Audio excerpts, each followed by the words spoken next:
Hello and welcome back to Let's Talk About with Richa. Today's episode is a little bit different because I have my beautiful friend and what do you call it? Big sister and an amazing woman, Prasantha. Welcome, Prasantha, to our show. Thank you. We are looking forward to next week event. Right? Exactly. It's going to be an amazing event. So if you haven't heard about it, is Oslo Innovation Week next week. It starts from the 23rd September and it's a 1 week with amazing events. But Coral Swans, which has been founded by Prasantha, is going to have our own event. Yes. Could you tell our audience a little bit first about yourself and then about that?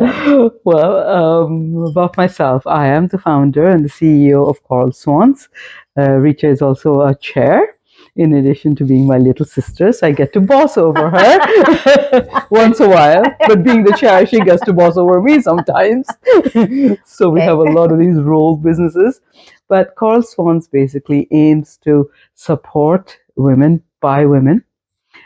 Especially social entrepreneurs, and in the areas of green sustainability, health and well-being, AI, and tech for good. So we can discuss. It can go on forever when I start getting really passionate about what these things mean to me and these definitions. But you're definitely going to be able to get an insight into what those definitions are at our event. Yeah, and it's amazing. Title of the event is Profit Has No Gender. Exactly, because we do believe that, and when we see the venture world or even any kind of financing, impact financing, women are unfortunately not the beneficiaries of any such kind of support, although they do seem to have better success rate over time, of course. So given these statistics, we do feel that the idea is more important than who has the money or who gets the money. And it's quite clear that women's ideas solve social problems that they see, local problems that they see. And they may not seem exciting, but they make a real impact. And they impact not just one or two people in their families, but just our microgrant program, for example, that we had launched, and we had 11 applicants, and we just took a quick survey, and these are individual women, mind you, they're not big companies or anything. No. And we just looked at the impact that they're trying to create or already creating, and it was over 5,000 lives that they are changing, that they will be changing across the globe. That's wow. 11 women. Just 11 women. Wow. And with one small little microgrant. Wow. That's the impact that we are looking at. That's amazing. I mean, it's amazing. And I think I love the title. It's so sexy because it has the word profit.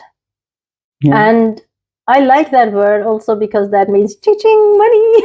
Yeah. Well, actually what I was thinking of is money has no sex.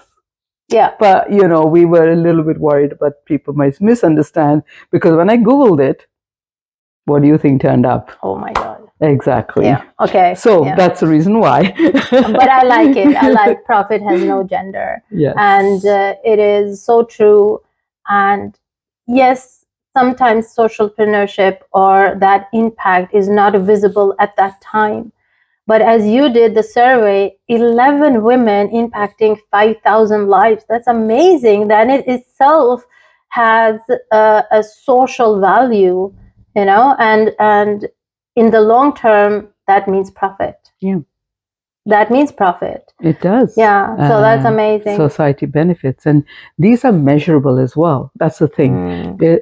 And they can be measured in dollars and cents. Yes.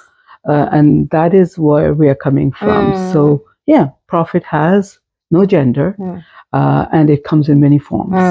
Correct. And it has something to do with something that you often talk about, is that abundance mindset, which women actually are abundant in.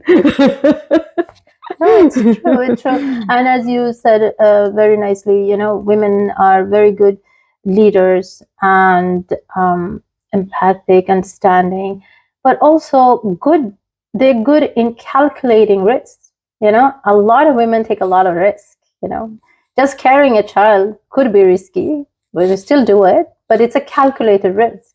And I think it's important that women in business, they do take a lot of risk. I think we misunderstand that it's only men who take risk. But I think when the women have calculated it, they are just as willing as men to take the risk. They're just not willing to take the risk just out of an idea. Oh, this sounds good. They'll do their research and make sure that it's calculated, and then they can take the risk. Exactly. So that's why I think it's important subject. Women also, as you said, have a tendency to have something relatively perfect before they want to set it out into the world. And I think that makes them risk takers, yes, but they do their homework. They absolutely do their homework before they're going to put it out into the world. And that's a winner in any company, if you really want to look at it. That's how it is, And you have gathered some amazing people in the panel for this event. Oh my God, I am so excited about my panel. It's diverse for starters, just say. And it's coming from 3 continents. Europe, India, Asian continent, and the US. They are coming from literally different stratas of our lives with different life experiences. And they are all coming from an investor's point of view, from social entrepreneurship point of view, from a business point of view. They're lawyers about what it means to think global. Start local but think global, because a country like Norway, which is very small, doesn't have that bandwidth of markets for a lot of the products or even services for that matter. So while we are local, we need to think global, in terms of where we're going to sell our products and so on. And that means that we need to think about the laws and the regulations that are being governed. And we have that as well in our panel this year, So we have the entire brand, and something that I'm very passionate about, and this is one of them, sustainable fashion. Amazing. So this is a recycled sari, I love this. I love it. The moment it came out, it was like, oh my God, this is so nice. Because in living in Norway, we are not, used to the strong colors. You can see me today, I'm very dull, black, black, black. But with living in Norway, we tend to go for the darker color, especially when we're going towards winter. So it is refreshing and it's nice. And the best part, the fabric. Yes, this is pure crepe silk. Exactly. It's beautiful. It's beautiful. And it's reused. Yes. And that's the sustainable thing that we're going to be able to see in the event, right? Exactly. We'll be able to see that, and so we have a fashion designer who's radically sustainable, and she uses technology as well. So all of these things, I think you will get a chance to really explore the different ways in which the world can function. And one of the things that I'm very passionate about, and I think that is the collaborative forces that have come together in this panel. They're coming with different ideas, different continents, different countries, different business models and ideas, yet we all have the common value of trying to do something good and to make a change for the better, for our environment, for the way we think, the way we dress, because they're not all products, they're also services that are being offered here. And social entrepreneurs offer a lot of services, example, mental health. A lot of our micro grants work in the mental health space for young people, which is so important, even in the workspaces and so on. There will also be companies there who have had a lot of profits with working with sustainability, but also going to the very farmer and helping them to build sustainable businesses. And how does that look? Now if you come to the event, you can see the products that they are making and selling. It's the whole chain, and they have it's Mrida, who is in more than 10 years of experience in this field and actually turning social entrepreneurship or sustainable impact Into businesses business. into profitable business, which Yes. is amazing. I mean, it's amazing the work that you guys have done to bring everybody to Little Oslo, but in this event, it's going to be a huge event. Yes. But that's not all. No, it's not. We have this amazing workshop that I am also just as excited about because it's also a reflection of Coral Swans and our bigger program that we actually have for specially designed for social entrepreneurs. Actually. So that means when you come to the event, you are not just listening to how other people have created profit, but you will be able to learn directly from them and see how can you implement that. Yes. Right? And understand your business at a different level. Where are you? Are you an NGO? Are you a social entrepreneur? Are you a pure entrepreneur? What are your options when it comes to financing? There's so many different options. There's equity, there's loan, there's investments, there's granting and funding from other sources. And the 3 F's, family, friends, and fools. We're going to be there, everybody. All the F's are going to be there. And